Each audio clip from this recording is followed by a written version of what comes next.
ये सिर्फ 5 उंगली का खेल है।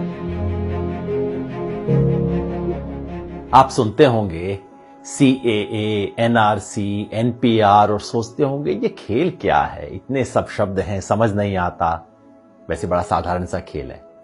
मैं आपको समझा देता हूं। ये सिर्फ 5 उंगली का खेल है। 5 उंगली की यात्रा समझ लीजिए, ध्यान से समझिएगा और फिर समझाइएगा भी दूसरों को। ये यात्रा शुरू होगी सबसे छोटी उंगली से। बड़ा साधारण सा काम होगा।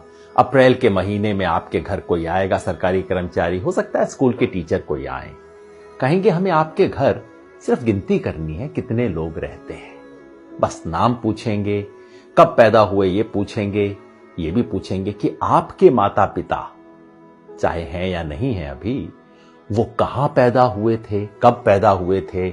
आधार कार्ड का नंबर मांगेंगे, ड्राइविंग लाइसेंस मांगेंगे, कोई प्रमाण नहीं मांगेंगे। उस वक्त आपको लगेगा छोटा सा मामला है।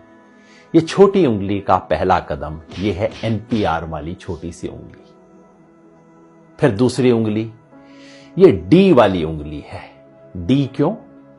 क्योंकि आपके घर से जब एक बार ले जाएंगे लिख के, उसके बाद तहसीलदार के दफ्तर में, किसी सरकारी दफ्तर के अंदर कुछ टाइम बाद, हो सकता है कुछ महीने बाद, चुपचाप से उस लिस्ट का मूल्यांकन किया जाएगा और कोई सरकारी कर्मचारी उस लिस्ट में कुछ नामों के आगे D लिख देगा। D का मतलब डाउटफुल। डाउटफुल का मतलब संदेहास्पद, जिस पर शक है। किस बात का शक है? कि ये भारत के नागरिक दरअसल हैं नहीं। भाई कैसे फैसला होगा?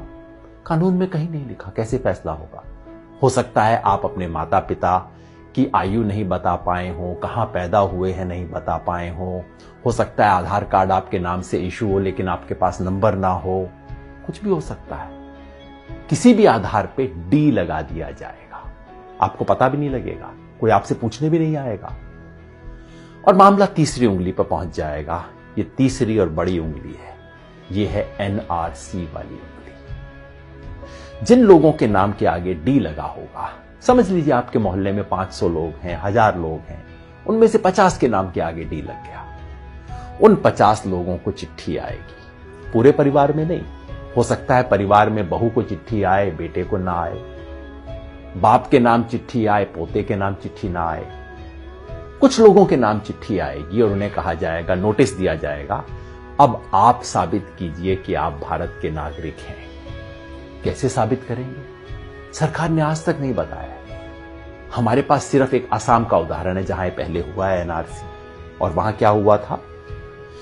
ना आधार कार्ड माना गया, ना राशन कार्ड माना गया, ना वोटर लिस्ट में नाम माना गया। कहा नहीं, ये सब नहीं चलेगा, आप प्रमाण लेके आइए कि आप कहां पैदा हुए थे। आज से 30 साल पहले वोटर लिस्ट में आपका नाम था कि नहीं था, पुरखों का नाम था कि नहीं था, कोई संपत्ति का प्रमाण पत्र लेके आए। साधारण लोग कहां से जुटाएंगे प्रमाण पत्र? इसके आधार पे उनमें से कुछ लोगों ने जो आधार अपने प्रमाण पत्र नहीं दे पाएंगे, उनका मामला चौथी उंगली पे पहुंच जाएगा। ये चौथी उंगली है फॉरेनर्स ट्राइब्यूनल की। यानी कि कहा जाएगा उस 50 में से समझ लीजिए 10 लोग बच गए जो प्रमाण नहीं दे पाए, जिनके पास कागज नहीं है, 15 लोग बच गए। उनको कहा जाएगा अब आपको आखिरी मौका दिया जा रहा है। ये उंगली आखिरी मौके की उंगली है। आखिरी मौका दिया जा रहा है, फॉरेनर ट्राइब्यूनल है, विदेशियों की अदालत है। अब उसमें जाके आप साबित कीजिए कि आप विदेशी हैं कि नहीं। अगर मुसलमान हैं तब तो कोई चांस ही नहीं है, क्योंकि यहां अब CAA का खेल शुरू हो जाए। अगर मुसलमान हैं, आपको विदेशी माना गया है, तो अब आप तो विदेशी हैं ही हैं, चाहे आपके बाप दादा यहां पे 500 साल से, 1000 साल से रहते आ रहे हैं।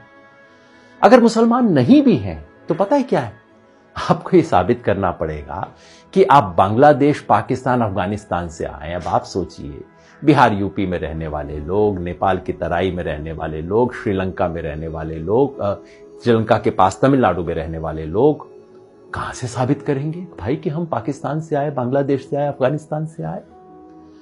फॉरेनर ट्राइब्यूनल में अगर साबित आप नहीं कर पाए, जो लोग भी साबित नहीं कर पाए, वो लोग विदेशी घोषित हो जाएंगे और मामला अब चौथी उंगली से अब अंगूठे पे पहुंच जाएगा, अंगूठे तले दबने वाला। ये है डिटेंशन सेंटर। डिटेंशन सेंटर का मतलब जेल, विदेशियों के लिए बनी हुई खास जेल।